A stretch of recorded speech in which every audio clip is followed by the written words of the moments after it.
আমার ভাইজানেরা সোনামারি ঘেরাম হযরত হাসান বসরি রাহমাতুল্লাহ আলাইহির মুরিদিন ছিলেন আম্মা জান হযরত রাবিয়া বসরি।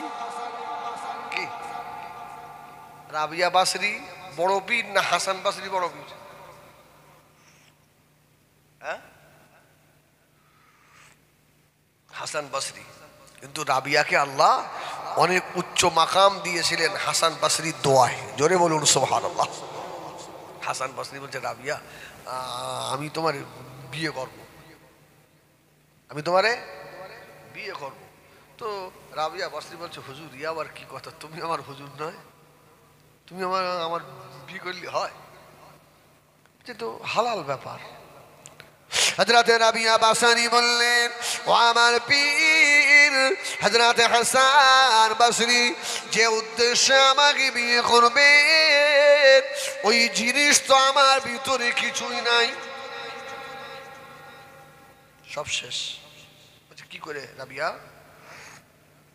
তোমার যে এত সুন্দর শরীর, ও আমার মাটির গাছের মায়েরা, আম্মা জান মা রাবিয়া বসরি রাহমাতুল্লাহ আলাইহা জবাব দিয়েছিলেন, ও আল্লাহর নবী হযরত হাসান আমার হাতের একটা জায়গায় কেটে দেখেন।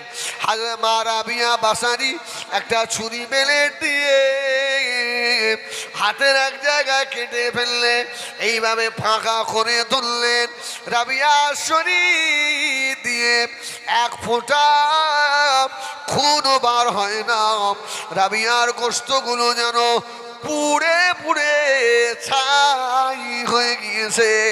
মা রাবিয়া কাঁদতে লাগলেন, ও আমার পীর হযরত হাসান বসরি, বেয়াদবি মাফ করুন, আমার শরীরে কাম বলে কিছু নাই, সব আল্লাহ পাকের রিজকে, আল্লাহর জিকির করে করে আমি রাবিয়ার পুড়ে শেষ হয়ে গিয়েছে। আমি রাবিয়া বসরির এই শরীর থেকে এক ফোঁটা খুন আর বার হবে না। আমি রাবিয়া আল্লাহ পাক ছাড়া আর কিছু চিনি না। যদি বলেন মা রাবিয়া হাসান বসরির ওসিলায়, মা রাবিয়া বসরি ছোট্ট একটা কুড়ে ঘর, আহা মেঘ করেছে, তুফান আসছে। মা রাবিয়াকে বলছে, সব মুরিদান, রাবিয়া আজকে তোমার ঘর উড়ে চলে যাবে, তোমার ঘর আজকে উড়ে যাবে। মা রাবিয়া বসরি ঘরের ভিতর দাঁড়িয়ে বলছে, আল্লাহ আল্লাহ আমি তো তোমার রাবিয়া। যদি বলুন সুবহানাল্লাহ। আল্লাহ আমি রাবিয়া তো তোমার, আমার তো কিছু নেই আল্লাহ। এই ভাঙা একটা খাজুর পাতার ঘর, এটাও যদি তুমি রাবিয়ার উড়িয়ে দাও, তোমার রাবিয়া কার কাছে যাবে আল্লাহ? সুবহানাল্লাহ বলে। মা রাবিয়া বসরি খুব কাঁদছেন আল্লাহ দরবারে। তুফান শুরু হয়ে গেল। আম্মা জান হযরত মা রাবিয়া বসরি রাহমাতুল্লাহ আলাইহা ঘরের ভিতরে কাঁদতে লাগলেন। বাইরে তুফান, ঘর বাড়ি ভেঙে যায়। মা রাবিয়ার খাজুর পাতার ঘরের একটা পাতাও খসে না। জোরে বলুন সুবহানাল্লাহ। ও আমার ভাইজানেরা, গ্রামে এক কোমর করে পানি হয়ে গেল। আম্মা জান মা রাবিয়া বসরি রাহমাতুল্লাহ আলাইহা ঘরের ভিতরে বসে আল্লাহ আল্লাহ আল্লাহ আল্লাহ আল্লাহ আল্লাহ আল্লাহ আল্লাহ পাকের জিকিরে মাশগুল।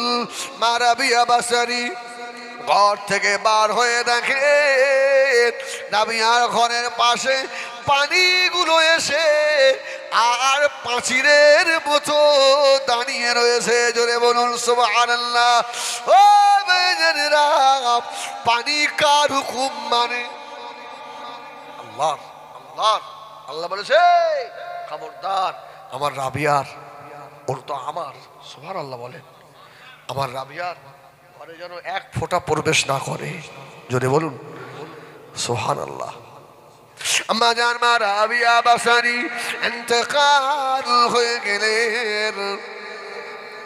ইন্তেকালের আগে ও ভাইজানেরা, ও মাটিয়া গাছা মায়েরা, সোনা বাড়িরা, কান খাড়া করে শোনেন। মা রাবিয়া বাসারির ছেঁড়া একটা কাপড় আম্মা জান কেঁদে বলেছিলেন, ও আমার মুরিদানেরা, বাবারা শুনে রাখো, আমি রাবিয়ার বাজারের নতুন কাপড় দিয়ে আমি রাবিয়া দাফন দেবে না। আমি রাবিয়ার ছেঁড়া কাপড়, এটা আমার কাপড়ের কাপড় করে দিও। মা রাবিয়া কাঁদতে লাগলেন। ও আমার মুরিদিরা, আমি রাবিয়া চলে যাব, আর থাকবো না বাবা তোমাদের ফেলে রেখে। আল্লাহ বাকি দরবারে চলে যাব। মা রাবিয়া যত মুরিদিনী ছিলেন আমাদের পীরিনী চলে যাবে, সব হাউমাউ করে কাঁদে। মা রাবিয়া বলল, কেঁদো না মামারা, কেঁদো না, আল্লাহ যদি দেখা করান ময়দানে মাশরে দেখা হবে। মা রাবিয়া বললেন, নতুন কাপড় দেওয়ার দরকার নেই, ছেঁড়া কাপড়টা দেবে। এরা বললো, মা রাবিয়া সারা জীবন তো একটু সুখ নিলেন না। সুবহানাল্লাহ বলেন। মা রাবিয়া বললেন, দুনিয়ার সুখটা সুখ নয়, আখেরাতের সুখটাই সুখ। জোরে বলুন সুবহানাল্লাহ। দুনিয়ার দুঃখটা দুঃখ নয়, আখেরাতের দুঃখটাই দুঃখ। দুনিয়ার কষ্টটা কষ্ট নয়, কবরের আখেরাতের কষ্টটাই কষ্ট। মা রাবিয়া বাসারি ইন্তেকাল হলেন। ইন্তেকালের পরে মা রাবিয়াকে দাফন করা হলো। অসুবিধা হচ্ছে আপনাদের? আর আধা ঘন্টা বললে অসুবিধা হবে? বলুন না আলহামদুলিল্লাহ, আলহামদুলিল্লাহ। আম্মা জান মা রাবিয়া বাসারি ইন্তেকাল হয়ে গেলে গোসল দেওয়া হলো, কাফন পরানো হলো। মা রাবিয়া বাসারির জানাজা হয়ে গেল, কবরের ভিতরে শোয়ানো হলো। বিসমিল্লাহ ওয়া আলা মিল্লাতি রাসূলিল্লাহ। মা রাবিয়ার কবরে মাটি দেওয়া হচ্ছে। মিনহা খালাকনাকুম ওয়া ফিহা নুঈদুকুম ওয়া মিনহা নুখরিজুকুম তারাতান উখরা। সকলে মাটি দিয়ে, ও আমার মেয়েরা, আম্মা জান মা রাবিয়া বাসরিকে রেখে চলে এলো। কয়েকদিন পরে আম্মা জান মা রাবিয়া বাসরির একজন মুরিদির স্বপ্ন দেখে, আমাদের মা রাবিয়া যেন আল্লাহ পাকের রহমতের জান্নাতের ভিতরে শুয়ে রয়েছে। জোরে বলুন। মুরিদিনী আস্তে আস্তে জিজ্ঞেস করছে, রাবিয়া ও আমাদের পীরিনী, আপনি জান্নাতে শুয়ে আছেন, এত ভালো পোশাক, এত ভালো কাপড়, আপনার সেই মহব্বতের ছেঁড়া কাপড়টা কোথায়? জোরে বলুন সুবহানাল্লাহ। দুনিয়া থেকে চলে আসার সময় কাপড়টাও তো নিয়ে এলেন না। এই জন্য কেতাবলা লিখেছে, এই মানুষের এত অহংকার কিসের হবে? দুনিয়ায় যখন এসেছেন নিজের কাপড়টা নিজেও আর পরতে পারেননি, দুনিয়া থেকে যখন চলে যাবেন ওই কাপড়টা নিজেও আর পরতে পারবেন? অপরের সাহায্য নিতে হবে না? হবে না? এই মানুষের এত অহংকার কিসের? আল্লাহু আকবার। মা রাবিয়া বাসারি রহমাতুল্লাহ আলাইহি পীরিনী বলছেন, মুরিদিনী, যে আমি মা রাবিয়াকে জিজ্ঞেস করলাম যে আপনার ছেঁড়া কাপড়টা কোথায়, যে কাপড়টাকে এত ভালোবাসেন। আম্মা জান মা রাবিয়া বাসারি রহমাতুল্লাহ আলাইহা সময় জবাব দিয়েছিলেন, ও আমার বলে দিনি বাবারে, আমি রাবিয়ার ছেঁড়া কাপড় আল্লাহ পাকের দরবারে এত দামি হয়ে গিয়েছে। আল্লাহ পাক ফেরেশতাদের বলেছেন, ও আমার মালায়েকারা, ও আমার ফেরেশতারা, আমার রাবিয়ার ছেঁড়া কাপড়টাকে ফেলে দিও না, ফেলে দিও না। কেননা আমার রাবিয়া ওই কাপড়টা পরে সারা রাত ধরে তাহাজ্জুদের নামাজ আদায় করেছে। আমার রাবিয়া ওই কাপড় পরে আমি আল্লাহকে দেখেছে। আমার রাবিয়া ছেঁড়া কাপড়টাকে, ও আমার মালায়েকারা, ও আমার ফেরেশতারা, আমার রহমতের জান্নাতের ভিতরে এক কোণে রেখে দাও। আমি আল্লাহ যেদিন কাযিউল কুজ্জা হব, মিজানের দাড়ি পাল্লা আমি আল্লাহ যেদিন উঁচু করব, আমার রাবিয়া যদি নেকি পালা হালকা হয়ে যায়, আমার রাবিয়ার ছেঁড়া কাপড় আমি আল্লাহ মিজানের নেকি টানি পাল্লায় চাপিয়ে দেব। সুবহানাল্লাহ। মা রাবিয়া বাসেদিকে মুরিদিনী প্রশ্ন করছে, রাবিয়া তা কবরে আপনার সওয়াল জবাব কি হলো? সওয়াল কি হলো, আপনি জবাব কি দিলেন? মা রাবিয়া বাসরি বললেন, ওরা মার রব্বুকা মা দীনুকা, আমাকে প্রশ্ন করেছে মান নবিয়ুকা, মার রব্বুকা যেই বলেছে আমি ফেরেশতাকে বললাম, এই রাবিয়া সারা জীবন বিয়ে করলো না, সারা জীবন দুনিয়ার সুখ রাবিয়া নিল না, আমার আল্লাহকে ভালোবাসতে গিয়ে। আর রাবিয়া সবে মাত্র এই 2.5 হাত মাটির তলায় এসে রাবিয়া কি আল্লাহকে ভুলে গেল? সুবহানাল্লাহ বলেন, সুবহানাল্লাহ বলেন। আমাদের মা রাবিয়া বাসারির সঙ্গী মানে মুরিদিনী বলছেন, মা রাবিয়া, তারপরে মা রাবিয়া বললেন, এরপরে আমার আর কোনো প্রশ্নই হয়নি।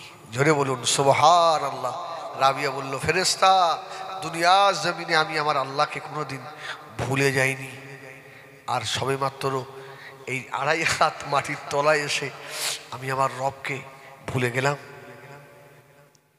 আল্লাহ তরফ থেকে আওয়াজ হয়েছিল, ও আমার মালায়েকা, ও আমার ফেরেশতা, আমার রাবিয়া আর সওয়াল করো না, আমার রাবিয়ার কোমরে আমি আল্লাহ আমার রহমতের বিছানা বিছিয়ে দাও। আমার রাবিয়ার কোমরে থেকে জান্নাতুল ফেরদাউস পর্যন্ত দরওয়াজা খুলে দাও। আমার রাবিয়ার কোমরে জান্নাতের ঠান্ডা ঠান্ডা হাওয়া প্রবেশ করিয়ে দাও। সুবহানাল্লাহ।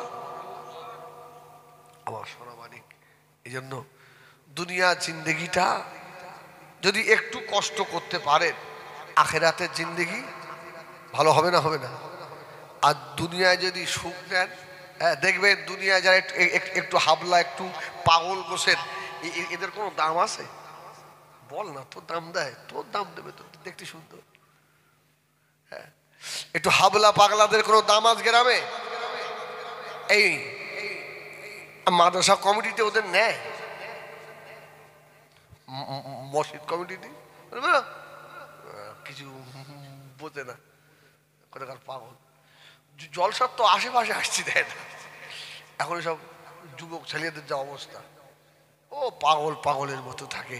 শোনো, আমি প্রায় জলসায় বলি, পাগলদের ঠাট্টা করো না, তোমার থেকে পাগলটা ভালো। হ্যাঁ, তোমার হিসাব হবে একদম কড়াই গন্ডায়, আর ওই পাগলের হিসাব হবে না রে। ও পাগল বিনা হিসাব চলে যাবে হাসতে হাসতে জান্নাতে। সুবহানাল্লাহ। যারা ফুল পাগল নয়, হাফ পাগল, ওদের একটু সুযোগ দেয় মাদ্রাসা মসজিদ কমিটি একটু সুযোগ দেয়। কেন বল? মাল তুলে এনে ওই হারামখোরদের হাতে দিতে হবে, আর ওরা বেটে খাবে। ও তার পরের বাড়িকে ভিক্ষে করবে না, ওনার দাম বেশি না। এখন ভিক্ষে করার জন্য এই আমার মতো যারা হাফ পাগল এদের রাখতে হবে। এই সেই সেই উত্তরপাড়ার কালেকশনগুলো কি হইলো? তোরে আর রাখ কোনো কম দিতে বুঝছিস? তুই যা শুরু করেছিস না জুম্মার দিন, দেখ ভাই আমি গরিব মানুষ, খাটাখাটি না না তোর এবারে শেষ, করিস না, আমার এবারটা রাখ, আমি কাল রাত থেকে সন্ধ্যেবেলা ভোরবান। আল্লাহ আকবার। আর টাকা এনে এনে শ্যানের হাতে দেয়। তবে আপনাদের মেটে গেছে আল্লাহর বলি, সব আল্লাহর কিনে সব ভালো, ও কি করিতে মেরে দেয়। এই যারা হাফ পাগল তোমরা ভালো, দুনিয়ায় কম বোঝা ভালো। দেখেন না, যত বেশি বুঝবেন আখিরাত তত কঠিন হবে, আর দুনিয়ায় যত পাগল হয়ে থাকবেন কম বুঝবেন আখিরাত তত সহজ হবে। সুবহানাল্লাহ। বড় চালাকি করো না বাবা, তোমার থেকে বড় চালাকি আমার আল্লাহ ভালো জানে। ওয়ামাকারু আমাকারাল্লাহ আল্লাহু খায়রুল মাকিরিন। কত মকর লাগাও, তোমার থেকে আল্লাহর মকর বেশি। সোনামারি খেনা জামানেরা, ও মুরব্বিয়ানেরা, আখিরাতের কথা মনে করুন, কবরের কথা মনে করেন, পরিবেশটাকে ভালো করুন, সন্তানদেরকে নামাজের তাগিদ করে নিজে কোরআন শেখেন, বাচ্চাদেরকে মাদ্রাসায় পাঠিয়ে দেন। কবরের পরে যেন ভাড়া করা মনি সাহেব না আনতে হয়। তোমার বেটাগুলো ফুল প্যান্ট পরা বেটা হোক, মাথার কাছে বসে যেন সূরা ইয়াসিন শোনাতে পারে। ছেলেকে ইঞ্জিনিয়ার করেছেন, ডাক্তার হয়ে গেল, ছেলেটা ইংলিশে ভালো কথা বলে, আলহামদুলিল্লাহ, এটাও দরকার। আমরা বলি সাহেবরা ইংলিশের বিরোধিতা করি না, তবে মুসলমান হয়ে বলবো তোমার ভালো ইংলিশ মিডিয়ামের ছেলেটা বাপ, তোর মৌতের সময় যদি তোর মাথার কাছে বসে বড় বড় ইংরেজি কিতাব যদি 40টাও শেষ করে দেয়, উপকার আসবে? দেখছ, কোন উপকারে আসবে না।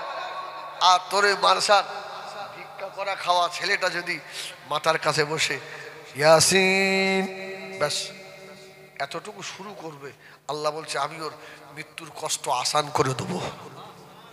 একদম তোমার ইঞ্জিনিয়ার ব্যাটা ও শালা দাঁড়িয়ে দাঁড়িয়ে দেখবে, আর এই হাফ পাগলগুলো বাপরে ধরে টানাটানি করতে, আমার আব্বা চলে যাবে, আমার আব্বা চলে যাবে। আর ও দাঁড়িয়ে বলে পেশাব ফিরে ফেলেছে, পেশাব ফিরে ফেলেছে, ওর গায়ে হাত দেয়। আল্লাহু আকবার। আমার সোনামণিরা, ও জওয়ানেরা, যুবকেরা, নবী আমার দিন দুনিয়ার বাদশাহ হাবিবুল্লাহ জনাবে মুহাম্মদুর রাসূলুল্লাহ সাল্লাল্লাহু আলাইহি ওয়াসাল্লাম, নবী আমার মদিনার মসজিদে নববী শরীফে সাহাবাদের নিয়ে বসা, আল্লাহ নবীর আসহাবে কেরামেরা আমার রাসূলুল্লাহ নূরের মুখের বানে তাকিয়ে রয়েছে। নবী আমার সাহাবীদের বললেন, ও আমার সাহাবীরা, আমি রাসূলুল্লাহ তোমাদেরকে একটা কথা বলি বাবা। সাহাবীরা বলল, ইয়া রাসূলুল্লাহ বলেন। আমার রাসূল বললেন, সাহাবীরা, এই যত সাহাবী বসে আছো এর মধ্যে একটা সাহাবী খুব দামি, জানো? সাহাবীরা বলছে, ইয়া রাসূলুল্লাহ কেমন দামি? তা রাসূলুল্লাহ বললেন, এতটাই দামি যাকে 8টা জান্নাত থেকে ডাকে। জোরে বলুন সুবহানাল্লাহ। 8টা জান্নাত থেকে ডাকে। এখন আবু বকর ওমরের মুখের দিকে তাকাচ্ছে, ওমর তো আবু বকরের দিকে তাকাচ্ছে। আলী উসমানের দিকে, উসমান আলীর দিকে, যে এই এই যে একটা সুযোগ রসুলুল্লাহ বলা মানে সেটা বাস হয়ে গেল। কেন আমার রসুল তো নিজে ইচ্ছা কিছু বলে, ওমা ইয়ানতিকু আনিল হাওয়া ইন হুয়া ইল্লা ওয়াহয়ুন ইউহা। ও রসুলের হাসিটাও আল্লাহর হাসি, জোরে বলুন সুবহানাল্লাহ। আল্লাহু আকবার। সাহাবীরা সব অধীর আগ্রহে রসুল কাকে, কোন সাহাবীটাকে বলবেন, ওই ওই ভাগ্যবান ব্যক্তিটাকে। নবী আমার দিন দুনিয়ার বাদশাহ হাবিবুল্লাহ জনাবে মুহাম্মদুর রাসূলুল্লাহ সাল্লাল্লাহু আলাইহি ওয়াসাল্লাম নবী আমার সাহাবীদের বললে, ও আমার সাহাবীরা, আমার ওই সাহাবীটা হলো অন্য কেউ নয়, আমার আবু বকর। জোরে বলুন সুবহানাল্লাহ। আমার আবু বকর। এখন আবু বকরের নাম করে আবু বকর খুশি না বেজার? খুব খুশি। আল্লাহু আকবার। জান্নাতের 8টা দরজা থেকে ডাকে রসুলে পাকের 10 জন সাহাবী দুনিয়া থেকে জান্নাতের সার্টিফিকেট পেয়েছিলেন, আশারায়ে মুবাশশারা বলা হয়। হ্যাঁ, এরা তো জান্নাতে যাবে। রাসূলুল্লাহ বলেছিলেন, যারা বদরের যুদ্ধে অংশ নিয়েছে আমার এই সাহাবীরা যদি গুনাহগারও হয়, আল্লাহ ওদের বিনা হিসাবে জান্নাত দেবে। সুবহানাল্লাহ সুবহানাল্লাহ। একটা যুদ্ধ হবে গাজওয়ায়ে হিন্দ, এই যুদ্ধে যদি অংশ নিতে পারে, আর যদি শহীদ হতে পারে, জান্নাতি। সুবহানাল্লাহ বলেন, সুবহানাল্লাহ বলেন। এই হিন্দুস্তানের অনেক দাম রে ভাই, এই মাটিটার অনেক দাম। গাজওয়ায়ে হিন্দ একটা যুদ্ধ হবে, আর এই যুদ্ধ যদি শহীদ হতে পারেন, সোজা একদম ডাইরেক্ট। নবী আমার দিন দুনিয়ার বাদশাহ হাবিবুল্লাহ জনাবে মুহাম্মদুর রাসূলুল্লাহ সাল্লাল্লাহু আলাইহি ওয়াসাল্লাম নবী আমার বললেন, আমার 10 জন সাহাবী জান্নাতে যাবে। আমার আবু বকর ফিল জান্নাহ, আমার উমর ফিল জান্নাহ, আমার উসমান ফিল জান্নাতি, আমার আলী ফিল জান্নাহ, আমার তালহা ফিল জান্নাহ, আমার সুবাইর ফিল জান্নাহ, আমার সাহাবী সাদ ইবনে আবি ওয়াক্কাস ফিল জান্নাতি, আমার সাহাবী আব্দুর রহমান ইবনে আউফ ফিল জান্নাতি। ও আমার বিজানেরা, আল্লাহ নবী এইভাবে করে 10 জন সাহাবীর নাম বলেছিলেন, এরা জান্নাতে যাবে। আল্লাহু আকবার। তো আবু বকর খুব খুশি, ইয়া রাসূলুল্লাহ। এই কোন আবু বকর জানেন? রাসূলুল্লাহ একদম সময় আমার শেষের দিকে, হয়তো আবু বকরে রাসূলুল্লাহ আম্মাজান আয়েশার জানুতে মাথা দিয়ে শুয়ে আছে জ্যোৎস্না রাতে। আম্মাজান আয়েশা আকাশের তারকা দেখে বলছে, ইয়া রাসূলুল্লাহ, এত পরিমাণ নেকি আপনার কোন সাহাবীর নামায় আমালে আছে? জোরে বলুন সুবহানাল্লাহ। রাসূল বললেন, আয়েশা, আল্লাহ এত নেকি আমার খাত্তাবের বেটা উমারের নামায় দিয়েছে। সুবহানাল্লাহ। এত নেকি আমার উমারের। আম্মাজান আয়েশার মনটা খারাপ হয়ে গেল, তাহলে আমার আব্বার কম, আমার আব্বা আবু বকরের কম। আমার রাসূল বললেন, আয়েশা, তোমার আব্বার 1 রাতের নেকি। সুবহানাল্লাহ বলেন। 1 তারিখে উমর রাসূলুল্লাহ আবু বকরকে বলেছিল না, ভাই আবু বকর, সারা জীবনের সব দেব, আপনার 1টা রাতের দেবেন। আবু বকর সিদ্দিক তখনও জানেন না যে আমার 1টা রাতের নেকির দাম কত। সুবহানাল্লাহ। হয়তো আবু বকর এসে আমার নবীকে বলছে, ইয়া রাসূলুল্লাহ, উমর ও সারা জীবনের নেকি দেবে, আর আমার 1টা রাতের চাচ্ছে দিয়ে দেবো। সুবহানাল্লাহ বলেন। ওমর, আবু বকর তো সাদা দিলের মানুষ। আল্লাহু আকবার। আমার রাসূল বলছে, আবু বকর, তুমিও আমার শ্বশুর, উমর ফারুক ও আমার শ্বশুর, কেউ তোমরা না ঠকো। সুবহানাল্লাহ বলেন। আমি কাউকে ঠকাবো আর কাউকে জেতাবো, কারোর মনে কারোর হাসি ফোটাবো আর কাউকে দুঃখ দেবো, আমি এটা পারবো না। তুমি যেমন আমার শ্বশুর, উমর সেও আমার শ্বশুর, তবে আবু বকর তুমি তো জানো না তোমার দাম কত। সুবহানাল্লাহ। ও আমার আবু বকর শুনে রাখো, আমি রাসূলুল্লাহ হিজরতের রাতে গারে সুরেতে বসেছিলাম, তুমি আমাকে বলেছিলে ইয়া রাসূলুল্লাহ, ইয়া হাবিবাল্লাহ, আবু জাহাল এসে গিয়েছে, 1-1.5 ফুটের ব্যবধান। আল্লাহ নবী বলেছিলেন ও বাবাজি আবু বকর চিন্তা করো না, ইয হুমা ফিল গার ইয ইয়াকুলু লিসাহিবিহি লা তাহজান ইন্নাল্লাহ মা'না। জোরে বলুন সুবহানাল্লাহ। ও আবু বকর আমরা দুজনা নয়, আমাদের সঙ্গে আমাদের আল্লাহ রয়েছে। জোরে বলুন সুবহানাল্লাহ। বাবাজি আবু বকর ওই এক রাতের নেকি এত দাম, আমার উমারের সারা জীবনের নেকি, আমার উসমানের সারা জীবনের নেকি, আমার আলীর সারা জীবনের নেকি, ও হযরত আবু বকর আমার তালহার সারা জীবনের নেকি, আমার জুবাইরের সারা জীবনের নেকি, আমার আব্দুর রহমান ইবনে আউফের সারা জীবনের নেকি। শুধু তাই নয়, দুনিয়া শুরু থেকে আজ পর্যন্ত, আজ থেকে নিয়ে কিয়ামত পর্যন্ত যত মানুষ এসেছে আর আসবে, আমার আবু বকরের এক রাতের ইবাদতের সমপরিমাণ হবে না। আবু বকর তুমি তো জানো না তোমার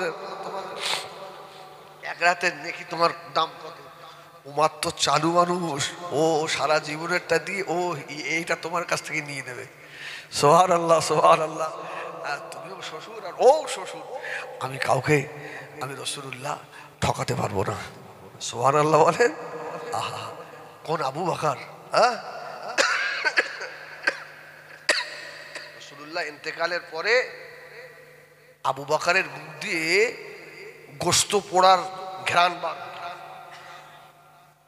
হ্যাঁ, তো লোক জিজ্ঞেস করলো আবু বকর আপনার মুখ দিয়ে কাবাবের খুশবু আসছে।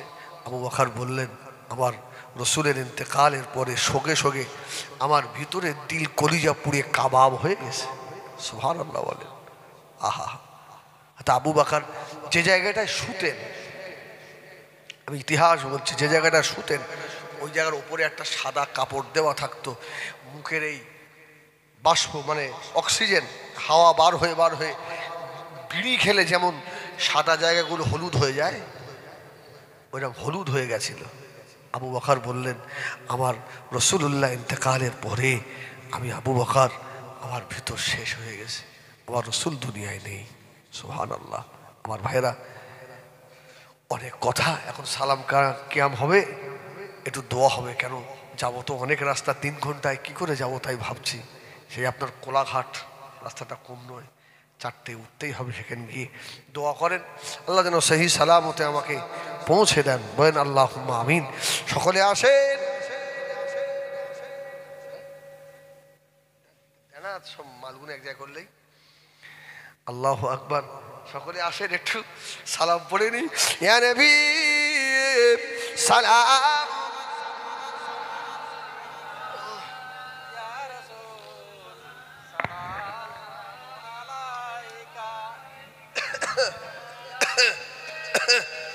যারা বাইরে আসো বাবা সব ভিতরে চলে এসো।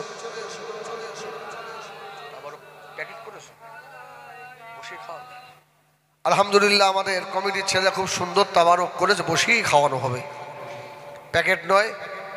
যারা এদিকে ওদিকে আসো বাপ সব এসে মাহফিলে বসো। তালা আল বদরু আলাইনা মিন সানিয়াতিল বিদাই ওয়াজাবা শুকরু আলাইনা মাদা লিল্লাহ আখিদাই। আরবে জোরে জোরে পড়ে। হ্যাঁ সব চলে এসো, সব এসে মাহফিলের ভিতরে বসো। চলে এসো।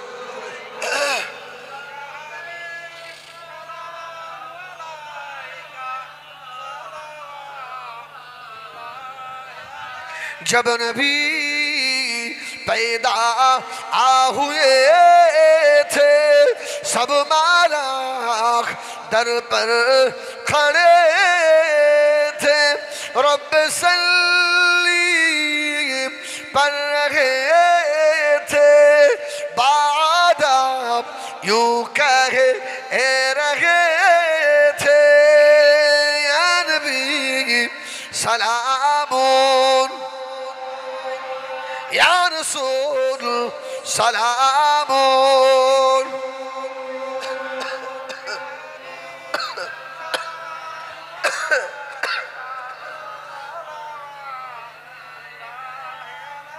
या नबी नामो ओ प्यारा, या रसूल नामो ओ प्यारा, अर्श पर हक ने पुकारा, सच पे को बर है हमारा, या नबी सलामुन या रसूल सलामुन, या हबीब सलामुन अलैका, सलावतुल्लाह अलैका, या रब्बी सल्लि व सल्लिम दाइमा।